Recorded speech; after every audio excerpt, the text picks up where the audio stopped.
Je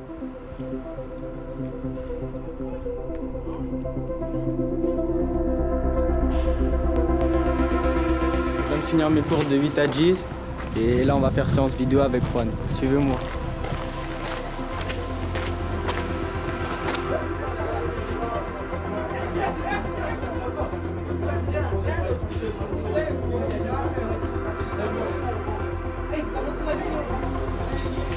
Là, on va aller en séance d'optimisation mentale avec Joanne pour la dynamique de groupe, pour le leadership, pour avoir une meilleure cohésion entre nous et ça fait travailler. C'est important de faire ces points en salle avec tout le groupe et le staff pour qu'après on puisse le reproduire sur le terrain et en match. Il est toujours là pour nous conseiller et nous apporte beaucoup dans le groupe.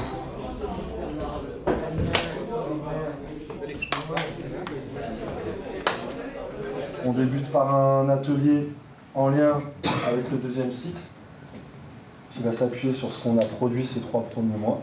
Et derrière, on va sur le terrain et on bosse avec la même exigence qu'hier.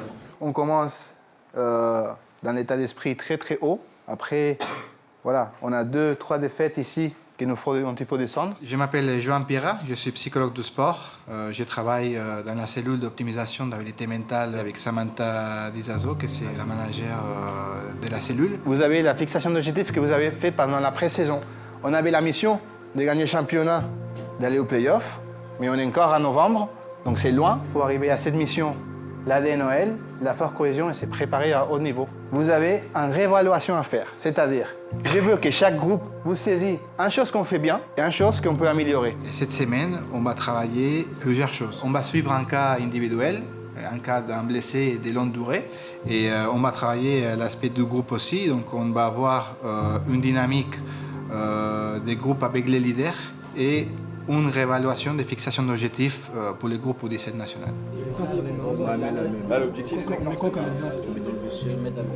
Nous on a l'objectif 2, donc c'est la forte cohésion, on est basé sur ça. On a expliqué passer du temps ensemble, donc on a mis 8 parce qu'on passe beaucoup de temps ensemble. On est fiers des Cléonais. Pour l'envie de gagner, les moyens qu'on s'est mis, qu'on s'est donné pour gagner durant cette partie de saison, et on a estimé par exemple que là c'était 7 sur 10. Nous on a mis le moyen qu'on respectait le moins, c'est s'engager dans tout ce qu'on entreprend. On trouve souvent des fois on manque de maturité. Ce qu'on doit améliorer, c'est la communication. Parce que si les coachs ne nous disent pas de communiquer sur le terrain ou même en dehors, on ne le fait pas. Ce qu'on fait bien, c'est l'attitude positive. Je pense qu'on s'est amélioré depuis le début d'année. Les gestes d'humeur, toutes ces choses-là, on les a effacées.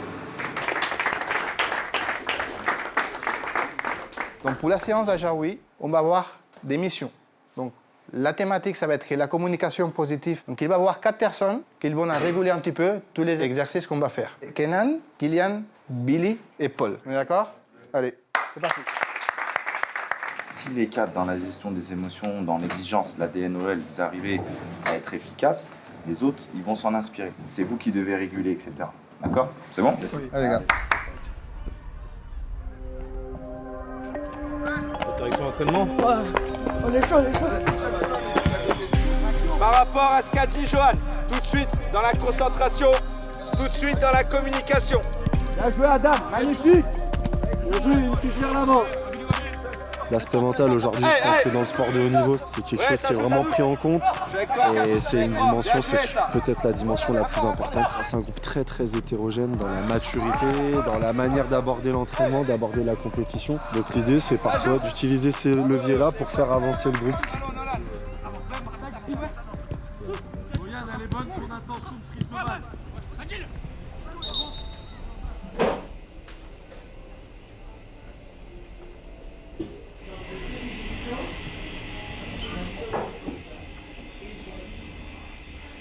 Là, c'est de rester droit et tu reviens. C'est bon?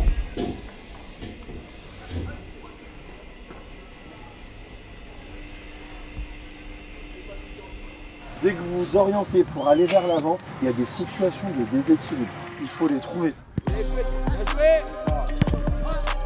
Être au terrain aussi avec eux, ça permet aussi de pouvoir donner des consignes. C'est eux qui décident qui est le leader de l'équipe en fait. Les buts, c'est pas d'émerger des points des montagnes et être plus que les autres. C'est de structurer dans un premier moment le leadership de l'équipe. Là, 11 km/h, donc ça va faire du 1,50 à la course. Le tour. C'est sur le terrain qu'ils s'entraînent? Oui. Okay. Hop, on fait ça.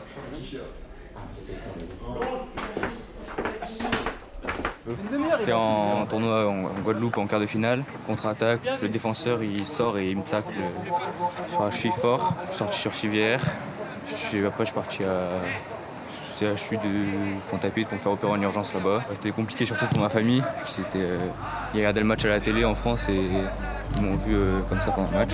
C'est soit en une touche dans la zone de finition. Au début c'était compliqué mais ça va parce que vu que c'était juste avant les vacances, les autres ils s'entraînaient pas. Enfin, les autres ils ont repris les séances à la rentrée. Là c'était encore plus compliqué parce que les autres ils reprenaient le foot, les entraînements, du coup je les voyais s'entraîner, progresser et moi j'étais encore en salle.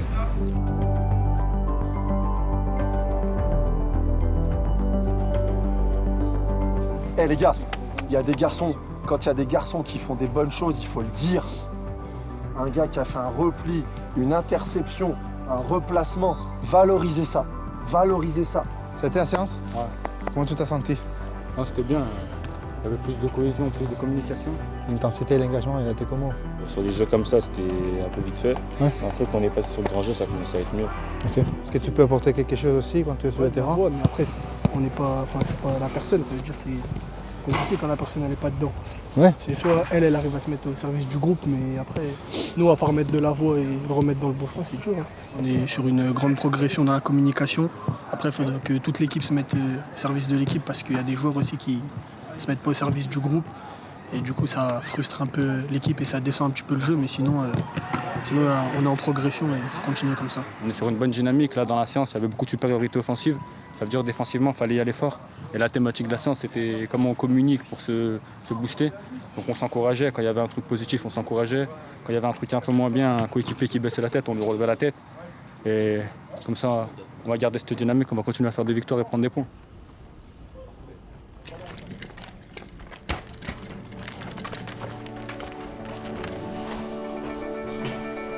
On va rejoindre la cellule des habiletés mentales de l'académie parce qu'on est en train de mettre un protocole d'accompagnement psychologique aux blessés. Donc on va discuter dans quel moment on est, qu'est-ce qu'on est en train de mettre en place et comment on va intervenir avec les différents profils des joueurs blessés qu'on a à l'académie.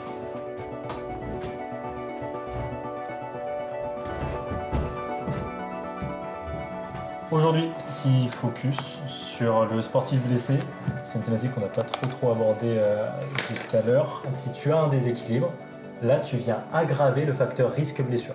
On va avoir une évaluation cognitive. Qu'est-ce que l'athlète pense de sa blessure, du protocole de soins qui va être mis en place, la tristesse, le choc, le sentiment d'isolement. Ça, c'est un point de vigilance où nous, en académie, on ne doit pas avoir ça.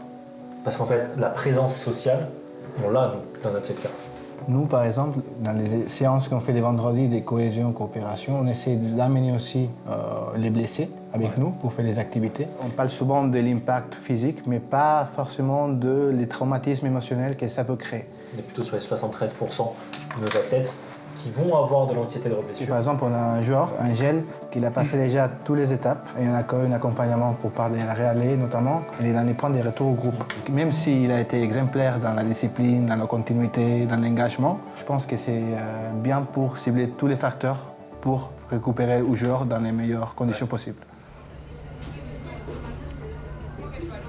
Là, je vais voir Juan dans les bureaux parce que j'ai un questionnaire à passer pour voir si j'ai de l'appréhension.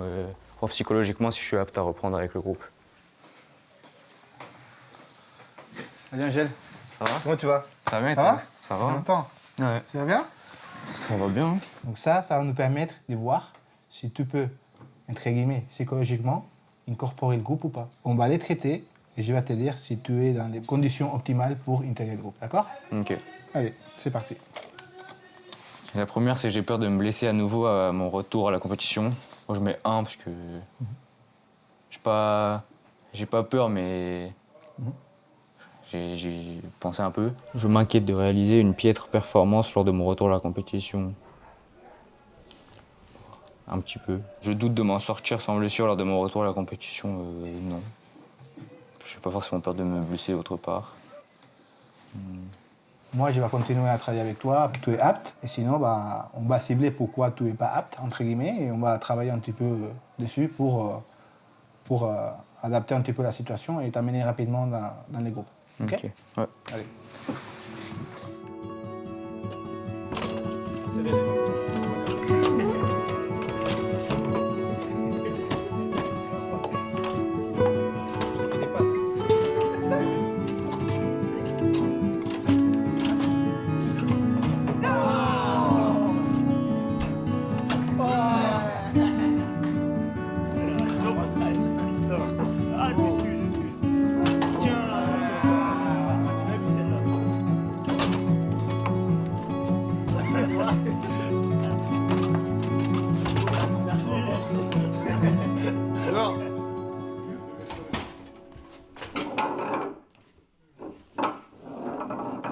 Au début de saison, on vous a passé un questionnaire dont votre coéquipier, ils ont saisi les leaders motivationnels, opératoires ou social. Donc, dans un premier moment, c'est vous qui a émergé comme leader. Pourquoi vous considérez que vous avez été saisi leader? Je pense que l'équipe m'a choisi en tant que leader parce que je suis un joueur qui met énormément d'énergie sur le terrain, qui met énormément d'impact. Et je pense que ça se multiplie dans l'équipe. Moi, je suis quelqu'un qui aime bien apporter de la bonne humeur autour de soi, apporter de l'ambiance, qui est toujours de la cohésion entre nous. Du coup, sur le terrain, j'essaie de mettre de la voix. J'aime bien replacer tactiquement. Essayer de guider tout le monde, j'ai un fort caractère. Pour la séance, déjà oui, et notamment pour les matchs du week-end, je vous ai désigné des rôles. Mathis, ton rôle, c'est les guides, parce que tu es derrière, et on pense que tu peux utiliser ta voix, ta communication non verbale, pour amener à l'équipe cette personnalité, cette identité. Tu encourages beaucoup, tu amènes une énergie très positive au groupe, donc c'est très important que tu continues dans la même dynamique, dans les séances, mais aussi dans les matchs. Le rôle de la voix, tu dois continuer à mettre la voix, on t'entend beaucoup quand tu parles, c'est très important.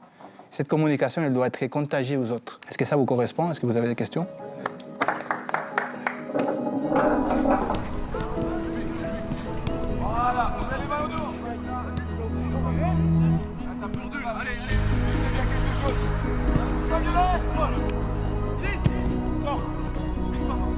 Ouais, c'est ça.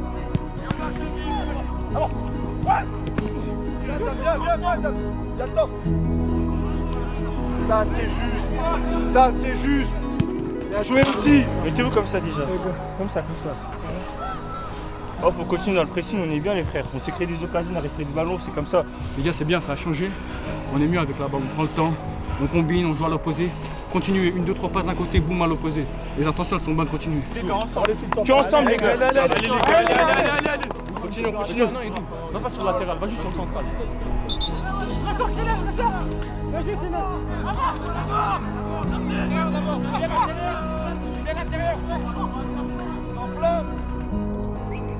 Cette prise de maturité, c'est ce qui va vous faire franchir un cap. D'accord? Donc il faut accepter de dire les choses et il faut accepter de les entendre. Regarde, là. Aidez-le, l'argent là-bas.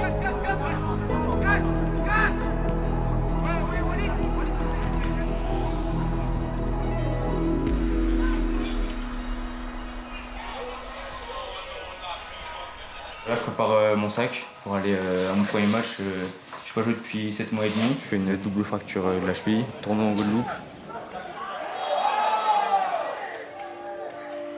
Là, Johan vient de m'annoncer une bonne nouvelle que j'étais enfin prêt psychologiquement à reprendre les matchs.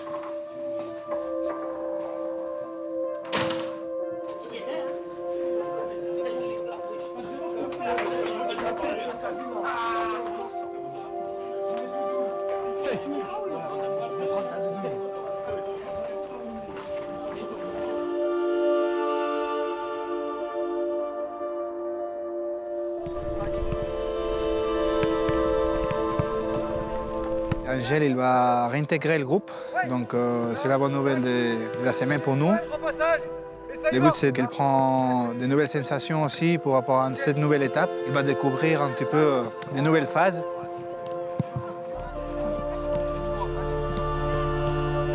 Comment tu te sens pré-match? Comment tu vois les choses? Sensation?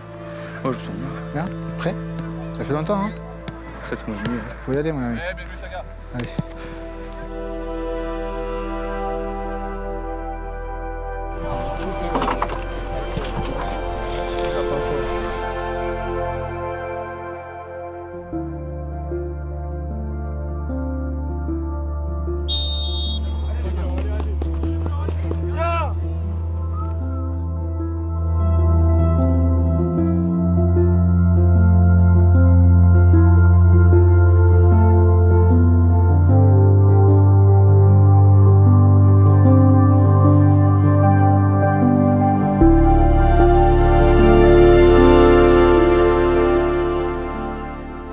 continue Angel, ton placement il était bon là.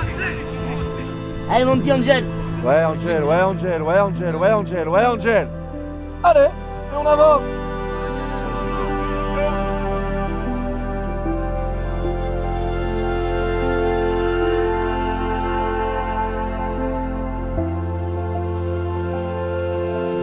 Angel, Angel. Oh, Angel. Bravo.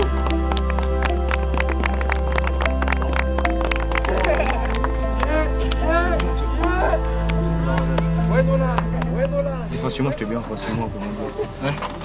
En tout cas, ça nous avait plaisir de te voir. Je suis très content. Aussi. Franchement les garçons. Ça fait du bien, hein, parce que ça fait 7 mois et demi. Ça fait bizarre surtout. Je sentais que c'était plus intense que ce qu'on faisait d'entraînement, mais c'était bien. Attention, attention. Maintenant c'est bon, maintenant tout roule. Voilà, c'est ça.